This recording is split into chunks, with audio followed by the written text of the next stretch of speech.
My Impact, Influence and Confidence programme is designed with talented women in mind to engage, inspire and build self-belief at work. For more information, go to bitfamous.co.uk. You're listening to the Penny Haslam podcast. This time, there are many, many things you can do to build self-confidence. You know, there could be 5 steps, there could be 23 steps, some of them working for you in a better way than others. I have 3 steps to building self-confidence, and I'm going to share them with you right now. There's some things I can do, Penny, to help build confidence. Yes, there are.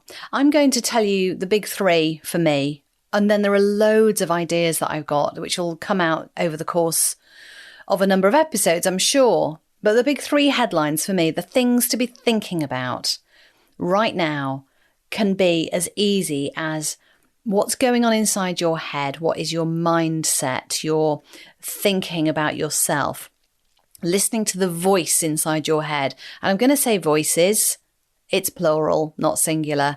There are loads of voices inside your head. That whole phrase about know thyself should really be know thyselves, because there are loads. I mean, I've given them names as well, because they've all got different voices and they all do different things for me. I've got Hateful Helen, who's a bit judgy and a bit pernicious and nasty. Oh, what have you got that on for, Penny? That looks stupid. Oh, your legs are so short. You know, that's a bit really hateful. And then there's Brian. Let's see, like health and safety Brian. Oh, watch out, you're going to get into danger. Oh, you're probably going to crash if I'm driving. Oh, that'll make you fat. No, stop. You shouldn't do that. Oh, okay. And there's other stuff. Oh, yeah, there's like workplace wander. You're not going to add any value at this meeting, are you, Penny? Let's face it. And so on. I've even got Felicity. I go for alliterative names, apart from Brian, actually. Felicity, the feel-good factor. Felicity likes to stay up late and she likes a bit of a drink and she likes a fun time. But I don't, actually. I'm better served when I'm in bed early and, you know, sober as a judge and having, you know, really good sort of healthy food and stuff like that. So those are my voices, and they have their own self-talk and they tell me stuff. And often it's not useful. So I've pulled out the few there that are unuseful, unhelpful. And once you identify those, you can begin to build a bit of a picture as to what they're up to, what they're trying to do for you. And they're trying to keep you safe, basically, or trying to make you feel a certain way. Like Feel Good Felicity is all about sort of like forgetting your cares and your worries. But, you know, it's a bit of an old habit sort of thing. So what are your old habits? What are the things you say to yourself about yourself? Looking at your mindset and your negative self-talk, really important. I will say more about this in another podcast about how to deal with that. But second, you know, headlines now. The second step to building confidence for me is the external piece about confidence. So taking actions towards stuff you want to do, one little step at a time, with help, with some input from people around you, will build confidence, because not only are you moving towards the thing that you want, that you know will be good for you, which is nice. And in the North, I don't know if it's a UK thing or whatever, it's a bit rude, so rudeness alert. Sometimes it's just time to shit or get off the pot. I mean, that's a bit inelegant, but time to move forward on something. Or you might want to phrase it as, so these are things on your to-don't list. You know, the list that you've got of things that you want to tick off and get on with, like putting a new kitchen floor down, like writing a blog, phoning a friend, phoning a colleague for a coffee who's maybe a bit more senior to you, doing a video for social media. I don't know, just stuff that you may think, oh, I don't really want to do that, but I know it would be good for me. I haven't started it because it's not a P1, it's not a priority one.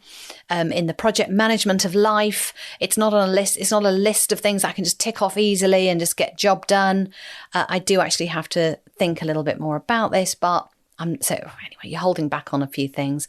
And that in itself can make you feel a bit wobbly and a bit unsure and a bit indecisive. And therefore, why would you stack up those things? So it is time to decide or get off the pot, isn't it? So a while ago, I used to think that I should learn how to cook properly. I should learn how to bake a cake properly. And it was on my to-don't list.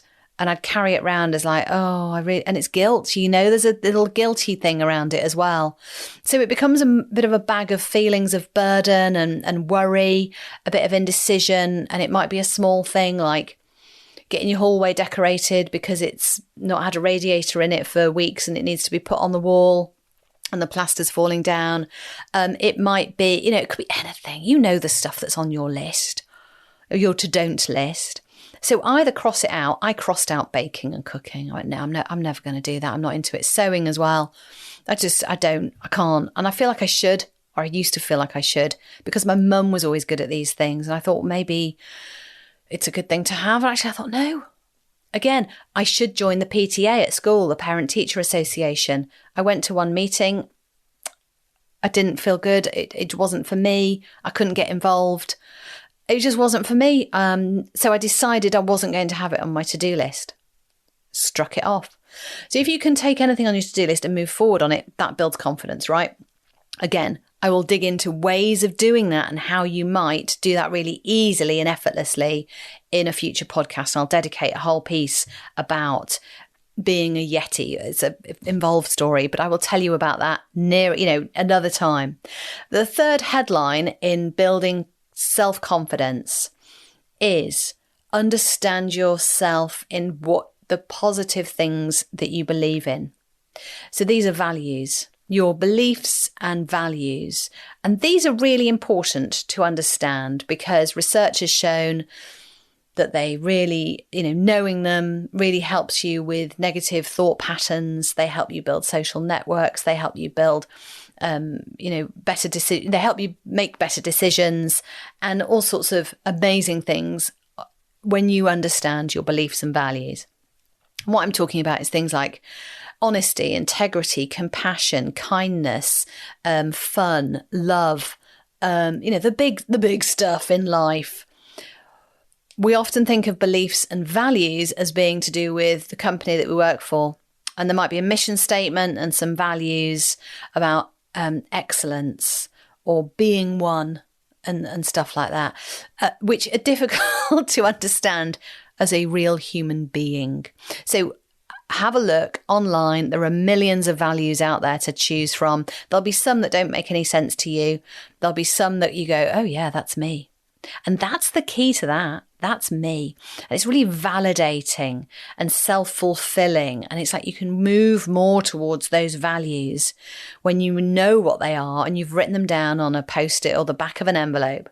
So there's a little bit of work to be doing there. But yeah, lots more to say on values and beliefs.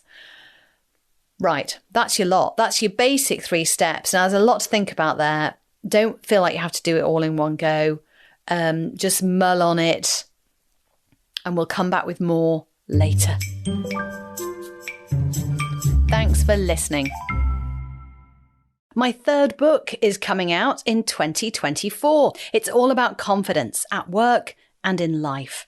And as you'd expect from me, there are lots of stories and ideas to help you build confidence, whether it's for yourself or for others. It might be colleagues, teammates, friends and family. Head to pennyhaslam.co.uk/confidence-book.